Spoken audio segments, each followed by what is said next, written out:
What's up, guys? It's your boy Austin Shope here. Today we're doing a UFC 305 prediction. This weekend, stack card, press conference was intense. Everybody saw. We don't really got to talk about that. Let's just say Drakus is a killer at, disrespect. What was your favorite line at the press conference? Dude, Gamrot, dude. Gamrot? Gamrot was crazy. What did he say? He said something about, like, your boy go sleep, you gon' cry. Something like that, dude. 10-7 hooker already. You boy gonna sleep, you gonna cry. That's tough, bro. Gamrot's crazy. Gamrot is crazy. Probably our favorite fighter in the UFC, probably the most entertaining fighter in the UFC. Dude, he is such a good striker. Mm-hmm.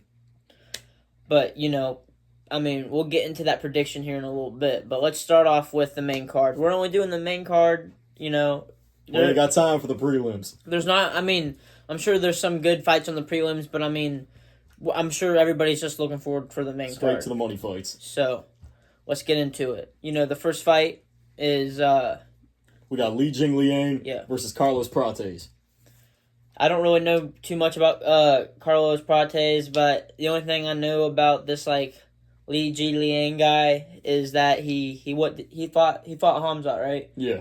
And then lost, so it's like... Yeah, he kind of got steamrolled. But he's a good veteran, though, you know what I'm saying? He's kind of like a gatekeeper, you know what I'm saying, sort of, in a way? Yeah, kind of. He's a decent contender, for sure. He's not ranked, I don't think, right? He can beat, some... I think he could beat a couple of ranked guys in the lower end of that division, though. Yeah. But, I feel like I said, it's like a gatekeeping fight, so it's like a fight before you get to the rankings. Yeah. So... I don't know too much about this Carlos Prates guy, but I'm assuming he's pretty good. He's pretty good. So I believe he fights with the Fighting Nerds camp, which is the same camp that holds Kai Barallo and Gene Silva and all those Brazilian guys that are coming new to the UFC and are just steamrolling their way to the top of the division. And he's on a winning streak, right? Yeah. He coming off I believe a first round TKO with I think it was a liver shot with a knee or something is what he's coming off of. What are you going with? I don't think... Okay, so here's what I will say. I think he's probably going to beat Li Jingliang, you know what I'm saying? I think it might be a unanimous decision. I don't think he's going to actually finish him. You know what I'm saying? Because he got submitted by Hamzat, but has he ever really been knocked out or anything? Not that I know of. I haven't really seen a lot of his fights, if I'm being honest. I know he's been finished a couple times. I'm not I haven't been too tuned into his fights because he hasn't fought in a minute, you know what I mean? I don't think he's fought since 2022. Yeah. But if I had to make a pick, I'd probably say I'd go with I do think Carlos Prates probably stops him in probably the second round, I would say. Probably a TKO, gets him on the ground, and then ref pulls him off, I'd probably say. Word. Solid. You want to introduce the next fight? Yeah, so for the next fight is Tai Tuivasa and Jairzinho Rozenstruik. Both these guys, are heavy hitters. They're really good strikers, especially Bam Bam. He's one of my favorite. He's probably my personal favorite in the heavyweight division. But yeah, no, I think it's gonna be a banger, dude. These guys are just gonna stand and bang. They don't have time to wrestle or nothing. They're not really known for their grappling, so. You think this is a really important fight for Tai Tuivasa? Oh yeah, dude, for sure. He's on a losing streak right now. I think he's on a 3-fight losing streak. I think it's 4. 4-fight. I think he lost to Volkov. He lost to. Dude, he lost to Marcin. He lost to Marcin Tybura, bro. Yeah, when he lost to Sergey Pavlovich and Cyril Gahn, it was okay. Well, then when he lost to Marcin Tybura, it's kind of okay, let's get the series. But dude, you know what I mean? Jairzinho, dude, he used to be up there in the rankings. Yeah, I think he was top 5 at one point. I could be wrong. So it's this might be a dangerous fight for Tuivasa, honestly, because Jairzinho is still good. He's on a who did he fight last? Shamil Gaziev, that big fat Russian guy. You know what I'm talking about? Yeah. So the way that I look at it is, I just think Rozenstruik is a lot more technical And yes, like Tai Tuivasa, like he can put people's lights out, but we've shown now that with the ranked fighters, most of the ranked fighters can avoid being put away from him to where he's not the most technical fighter, sadly. So I think that the way that this fight's going to go is probably, if I had to look at it, even though they're both heavy hitters, I might see this fight going the distance. And I think if it does go the distance, I think Rosenstrike is just going to be more technical. He's going to pick his shots better. He's going to keep the distance, and he's not going to get hit too clean while being able to use his jab, use his overhand. And I think he probably will win by a unanimous decision, probably. Yeah, I mean, I kind of agree with you on that one. The only way I can really see like Tai Tuivasa winning this fight is that if he gets him early. Yeah. You know what I'm saying? I would say he'd have to get him, in the first for sure, and maybe early into the second. After that, bro, he'll be gassed. Yeah. I mean, like he's not known for his tank. You know what I'm saying? He's just an entertaining fighter. He's kind of like a Derek Lewis. Yeah. You know what I'm saying? He's like a Derek Lewis with less knockout ability. You know what I mean? A little bit less knockout ability. And I'm not shitting on Derek Lewis. I know Derek Lewis used to be one of the top heavyweights. Yeah.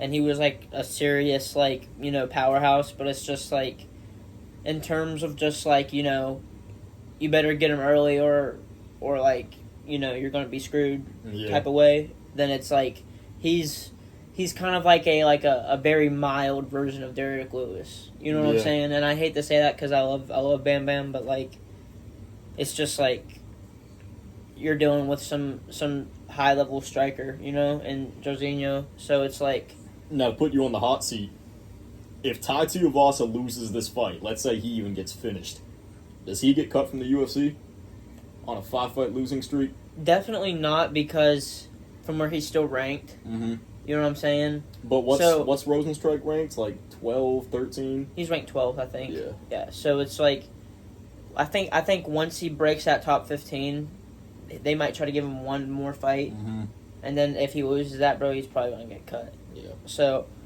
Damn, that's crazy, bro. They need to give it. They need to give him like some like shit bucket, like if he loses this fight, like just someone Shamil Gaziev or someone. That'd probably be a good fight, but it's just like, who even knows? I mean, but yeah, no, I got Jorginho in this fight, sadly, but like, I'd love to see Bam Bam win. Yeah. I think Tai Tuivasa, hometown boy pull out a win, of course. You know what I'm saying? Love to see it, yeah. And also, if he wins, bro, he needs to pull off that, the shoey. The shoey? We haven't seen the shoey in a minute, man. So, I don't know. So, but I do got Jorginho, sadly. All right. Moving on, we got Mateus Gamrot versus Dan Hooker. How you feel about this one, man? Mateus fucking Gamrot, our favorite fighter. He's the GOAT, honestly. Nah, dude, honestly, I could see this fight going two ways. I can see Gamrot just wrestle fucking him the whole time. Just not even letting him, touch him. Letting him breathe. Like, touch him at all, you know what I'm saying?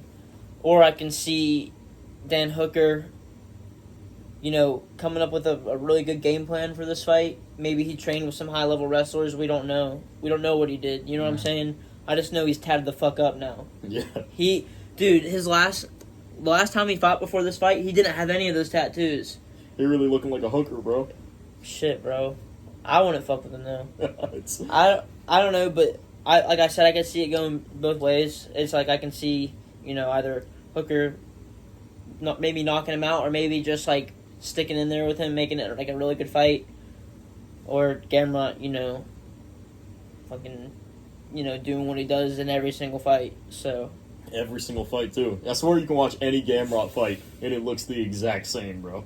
No matter what round, no matter what is going on, it's just him doing absolutely nothing on top of a dude humping him the whole entire time. And I think that's what's going to happen in this fight. I think it is going to be a 30-27 Mateus Gamrot, as much as I hate to say it. I think that Dan Hooker is able to be taken down. We've seen it before with Islam. We've seen it before with other fighters. He doesn't have the best takedown defense. I think Mateus Gamrot, as much as it sucks to say, is one of the better wrestlers in the division. I think he'll take him down every single round, keep him there, and it'll be a 30-27 Gamrot unanimous decision.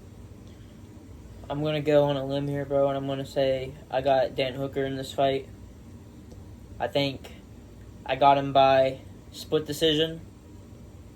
If not, he'll knock him out or TKO him. Because he's had good fights with Jalen Turner. He's had good fights with freaking Dustin Poirier, you know what I'm saying? Yeah. So it's never doubt, you know. Never doubt the Hangman. No, because Dan Hooker got hands. So it's like if he... And plus he's tall and lengthy too, so it might pose a threat to his wrestling, but at the same time, from my past experience and I'm sure your past experience in wrestling, taller guys are easier to take down. Oh yeah, but, for sure. But I don't know if they're easier to keep down. You know what I'm saying? So you got Dan Hooker by split decision or knockout? I'm gonna go by Dan Hooker by split decision. Cool. We got a co-main event now. Okay. So we got Kai Kara France and Steve versus Edge. You know, I don't know too much about Kai Kara France, but I went back and saw some of his fights. I know he fought for the title maybe like a couple times, right? Wasn't he a title, or was that? No, he didn't hold the title, but I think he fought for it once. Yeah. I mean, he's a good fighter, you know? Yeah. I mean, I'm not going to lie. He's been in the UFC for a while, for at least like onwards of like 7, 8, 9 years or something, I believe. Yeah. But I don't know, dude. But I do know a little bit about Steve versus Edge. You know what I'm saying? I don't know too much about Kai Kara, but I know a little bit about Steve versus Edge. He had a really good fight against Pantoja. Like you said, some people probably thought he won. Mm-hmm. He has really, really like crisp boxing. Like that's his. I'm pretty sure that's his background is boxing. Yeah. So it's like he has hands for sure. It's going to be a good stand-up fight, 100%. Because Steve Versic also has hands, so I believe it's going to be maybe one of the better fights of the night, probably. Yeah, no, for sure. I don't know. I got Steve versus Edge. You know, I think because that was his first time fighting for the title. You know what I'm saying? That's like a big jump up from just knocking out Matt Schnell to fighting for the title next. You know what I'm saying? And he looked really good against Pantoja, better than anyone else who has fought Pantoja recently. Yeah. So I feel like since he's already fought for the title, you know, he knows what to do. I mean, you know what I'm saying? Yeah. He already knows what he's expecting, I guess. He has 5-round experience now under his belt. So I feel like this fight's going... I feel like it's... I think it'll be a masterclass. I think it'll be another one of those... I know I've gone with a lot of those like unanimous decisions, but I think it'll be another like 30, 27, 29, 28 victory for Steve Versic, if I had to say. I'd say he knocks him out. You think so? I think he knocks him out, yeah. He has hands, bro. And he has power behind him. I mean, he's knocked out Matt Schnell. He definitely has power behind him. Yeah, so I think he's going to go out there and knock him out. Knock out Kai Kara. What round? Is this a 3-rounder? Yep. Probably in the third. I think he's going to get him, get him gas and then... knock him out, yeah. So, that's my predictions for that fight. We can do this one together if you want. So... And for the final main event of the night, we got the current middleweight champion, Dricus du Plessis. And Israel Adesanya. I'm interested to see how you're going to go on this one, bro. You haven't told me any thought you've had towards this matchup yet. Let me hear what you got to say first. What I got to say? So first I got to preface this, man. This one's interesting because the last fight that we saw Izzy, he kind of got exposed. You know what I mean? By Sean Strickland. Sean Strickland pressured him the whole entire time. Izzy wasn't really able to get into his countering range, and he basically got exposed by Sean, right? Yeah. And then Dricus fought him, and go ahead. Nope, go ahead.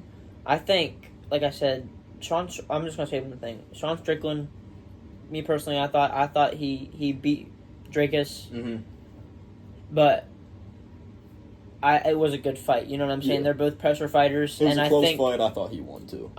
Yeah,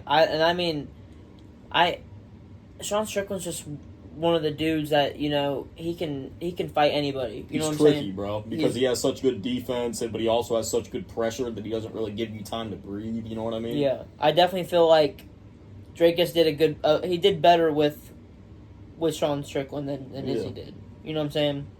Because it's like I said, his style matched up a little bit better with Sean's. It's such a tricky matchup, man. Because here's my thing that I also feel like we need to preface going into this match, man.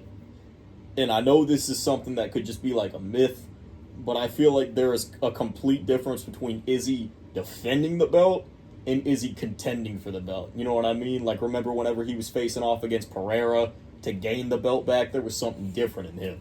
When he's coming back this time, there was something there. It feels like there's something different in him. And I know with a lot of people that when they're rubbed the wrong way, it can sometimes affect how they fight. We saw that with Strickland. It seemed like he was almost rubbed the wrong way during the DDP fight. But obviously, like, they actually have real beef going into this fight. You know what I mean? Like, Izzy and DDP do not like each other at all. And I feel like DDP has gotten under Adesanya's skin throughout this whole entire lead-up. You know what I mean? And this is a tricky one for me, bro. But I could see this fight going two ways. One, Adesanya gets kind of shook, and DDP ends up pressuring him like Sean Strickland, ending up landing more shots because we know DDP's a volume guy, right? Yeah. And then I could see it being like, I could see him winning most of the rounds and winning it by decision. Or I could see Adesanya ending up catching him off of one of the mistakes that DDP's made, because we know DDP makes mistakes, you know what I mean? We've seen it in so many matches. And I could see him knocking him out. Any thoughts on that?